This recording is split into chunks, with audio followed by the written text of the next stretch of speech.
नमस्कार दोस्तों, आज हम इस वीडियो में आप लोगों को सोशल साइंस का ऐसा ऑब्जेक्टिव क्वेश्चन आपको बता रहे हैं ना, जो आपके फाइनल एग्जाम है ना, ये हर बार क्वेश्चन आता है। कभी हर बार आता है तो कभी एक एक साल गैप देकर आता है। और सारे क्वेश्चन अगर याद कर लेते हैं ना, तो बहुत प्रश्न यहाँ से आपके फाइनल एग्जाम में फंस जाएंगे। तो वीडियो को लास्ट तक देखिए, ज़्यादा समय भी नहीं लगेगा। आप कुछ मतलब कि अच्छे नंबर के लिए आपको ऑब्जेक्टिव क्वेश्चन भी याद हो जाएगा। ठीक है, तो चलिए हम वीडियो स्टार्ट करते हैं। सबको अच्छे से याद कर लेना, बहुत क्वेश्चन याद होगा आपको, लेकिन उसको आप लोगों ना प्रैक्टिस कर लेना, रिविजन कर लेना। ठीक है, जैसे कि पहला नंबर आपका क्वेश्चन है, 1829 ईस्वी में एड्रियानोपोल की संधि किस देश के साथ हुई थी। ये क्वेश्चन बार बार आते हैं, तो इसका आंसर हो जाएगा ऑप्शन नंबर आपका हो जाएगा, ऑप्शन नंबर बी हो जाएगा, यूनान देश के साथ हुई थी। किस देश के साथ हुई थी? यूनान देश के साथ। जबकि दूसरा नंबर हमारा क्वेश्चन है, फ्रेग की संधि कब हुई थी?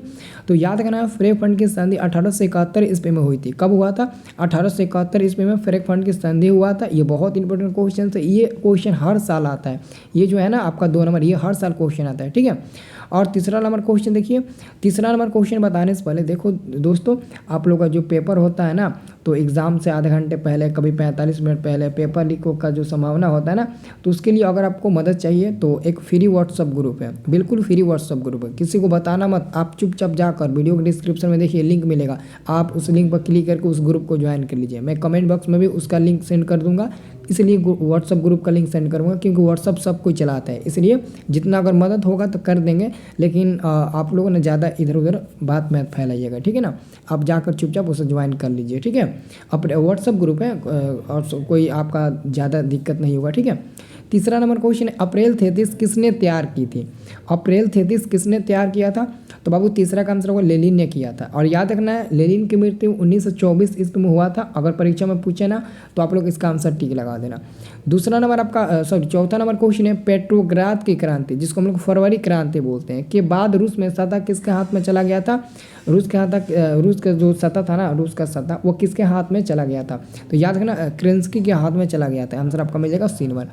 जबकि अगला क्वेश्चन है, निम्नलिखित में किस वर्ष रूस एवं चीन ने वियतनाम गणराज्यों को मान्यता दे दी? तो 5 का सही उत्तर हो जाएगा आपका ऑप्शन नंबर भी 1950 ईस्वी में। ओके, अगला क्वेश्चन हमारा है छठा नंबर। ये भी क्वेश्चन हर साल आता है, कभी एक साल गैप देकर आता है। मार्च 1946 ईस्वी में फ्रांस एवं वियतनाम के बीच होने वाला समझौता को किस नाम से जाना जाता है?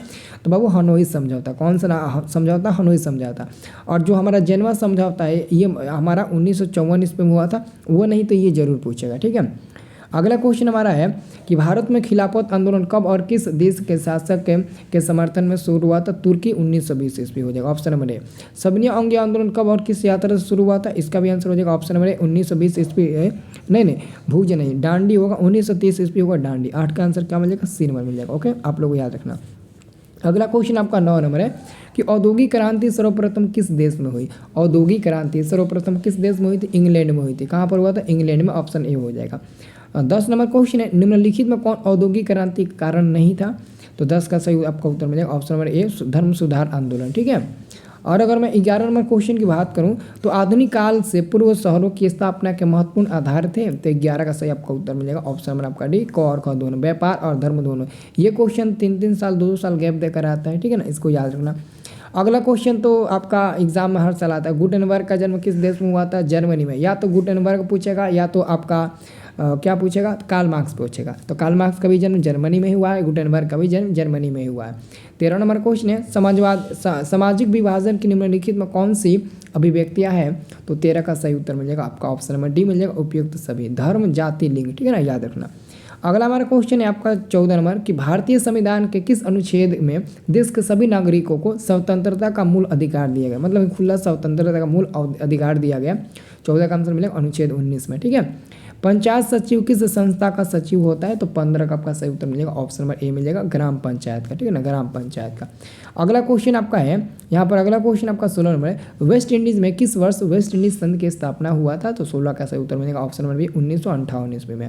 नर्मदा घाटी परियोजना किन राज्यों से संबंधित है? गुजरात, महाराष्ट्र, मध्य प्रदेश। आंसर आपका ये डी नंबर वाला सही उत्तर मिल जाएगा। ठीक है ना, 17 का डी नंबर। ठीक है, अब देखिए अगला क्वेश्चन, 1975 ईस्वी में भारतीय राजनीति में किस लिए जाना जाता है? तो बाबू 1975 ईस्वी में हमारे देश के अंदर आपातकाल लागू हुआ था। ठीक है ना, आंसर याद रखना, आपका सी नंबर हो जाएगा सही उत्तर। अगला क्वेश्चन आपका 19 नंबर है, निम्नलिखित में कौन सा कथन सही है? निम्नलिखित में कौन सा कथन सही है? तो दोस्तों देखा जाए ना तो 19 का हमारा आंसर मिल जाएगा ऑप्शन नंबर सी, क और ख दोनों सही है। लोकतंत्र को कई प्रक्रियाओं से गुजरना पड़ता है, सही बात है। लोकतंत्र में न्याय और विकास की दर धीमी होती है, ये सही बात है। लोकतंत्र में विकास बहुत धीरा होता है, सही बात है।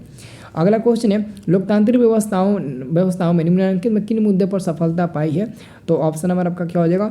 ऑप्शन नंबर आपका सी होगा ना, ठीक है ना। आंसर क्या मिलेगा आपका 20 का। समाज की आखिरी पंक्ति में खड़े लोगों के बीच आर्थिक पैमाना को कम कर दिया, नहीं। बहुमत समूह और अल्प समूह के साथ साथ एक सा व्यवहार करता है, या फिर लोगों के बीच टकराव कम कर दिया, ये भी गलत है, और समाप्त कर दिया, ठीक है ना। लोगों के आर्थिक पैमानों को कम कर दिया, डी नंबर वाला आंसर मिल जाएगा, ठीक है। अगला आपका क्वेश्चन है, क्षेत्रवाद की भावना का एक कुपरिणाम। देखिए जी, क्षेत्रवाद की भावना का एक कुपरिणाम होता है अलगवाद। आंसर आपका डी नंबर मिल जाएगा। ये हर साल क्वेश्चन आता है, हर बार ये आता है, ठीक है ना। माओवादी नेता पुष्प कमल दहल प्रचंड किस देश से संबंधित है? बाबू नेपाल देश के। कौन से देश? तो नेपाल। आपका पड़ोसी देश कौन सा है? नेपाल। और बिहार की जो सीमा है ना वो नेपाल से सटी हुई है। बिहार की साक्षरता दर क्या है? अगर मैं बात करूं बिहार की साक्षरता दर तो 47.53, और भारत की साक्षरता दर की मैं बात करूं तो हमारा आंसर मिलेगा आपका क्या? तो 23 का तो आंसर मिलेगा ए, और 24 का आपको मिलेगा 65। इन दोनों में से एक क्वेश्चन आएगा, या तो ये आएगा 23 नंबर या तो 25 नंबर, इन दोनों में से कोई एक प्रश्न अवश्य रहेगा फाइनल एग्जाम में। अगला आपका क्वेश्चन, राष्ट्रीय आय बराबर क्या होता है? राष्ट्रीय आय बराबर क्या होता है? राष्ट्रीय आय इज इक्वल टू क्या होगा? तो उपभोग प्लस विनियोग, ठीक है ना, विनियोग। ऑप्शन नंबर आपका मिल जाएगा ए नंबर। अगला क्वेश्चन है आपका, अगला क्वेश्चन है 26 नंबर, कि भारत में राष्ट्रीय आय के अवकलन के लिए कौन उत्तरदायी था? भारत में राष्ट्रीय आय के अवकलन के लिए कौन उत्तरदायी था? 26 का आपका सही उत्तर मिल जाएगा, ऑप्शन नंबर ए मिल जाएगा, केंद्रीय सांख्यिकी संगठन। इसे आप लोग को याद रखना है। 27 नंबर क्वेश्चन, आय और उपभोग का अंतर कहलाता है। आय और उपभोग का अंतर क्या कहलाता है? तो 27 का आपका सही उत्तर मिल जाएगा, ऑप्शन नंबर ए बचत कहलाता है। क्या कहलाता है? तो बचत कहलाता है। अगला आपका क्वेश्चन है, सांख के निम्नलिखित में कौन से आधार होते हैं? तो विश्वास। देखो सांख का अर्थ होता है विश्वास भी होता है, चुकाने की क्षमता भी हो जाएगा, देखो सी नंबर भी हो जाएगा, चरित्र, हाँ डी नंबर इसका आंसर मिलेगा। क्योंकि बाबू सांख का मतलब होता है विश्वास। अगर आप किसी को पैसा देते हो तो या तो आप विश्वास के तहत देते होंगे, या फिर उसका चरित्र अच्छा होगा, या फिर उसके पास जो पैसा हम दे रहे हैं वो उसको लौटाने की क्षमता हो उसके पास, इसलिए दे रहे होंगे। तो आंसर आपका डी नंबर मिल जाएगा। 29 नंबर क्वेश्चन है, बिहार की जनसंख्या का कितने प्रतिशत कृषि एवं उससे संबंधित लघु कुटीर उद्योग से जुड़े हुए हैं? तो आपका 29 का सही उत्तर मिलेगा, ऑप्शन नंबर ए मिल जाएगा, ठीक है ना, 75%। अगला क्वेश्चन, निम्नलिखित में कौन आर्थिक विकास का तृतीय क्षेत्र है? आर्थिक विकास का तृतीय क्षेत्र सेवा क्षेत्र होता है। आंसर आपका ऑप्शन नंबर ए मिल जाएगा, ठीक है ना, याद रखना, ठीक है। और आप लोगों ने अभी तक व्हाट्सअप ग्रुप पर नहीं ज्वाइन किया है, जल्दी से ज्वाइन कर लो, आप ही लोगों को मदद मिलेगा, मेरे को थोड़ी ना मिलेगा। सब लोग व्हाट्सअप ग्रुप, वो फ्री व्हाट्सअप ग्रुप है, 2 व्हाट्सअप ग्रुप चलता है, एक पेड वाला और एक फ्री वाला, ठीक है ना। तो फ्री वाला पहले ज्वाइन कर लीजिए आप लोग, ठीक है ना, सभी लोग ज्वाइन करना, ओके।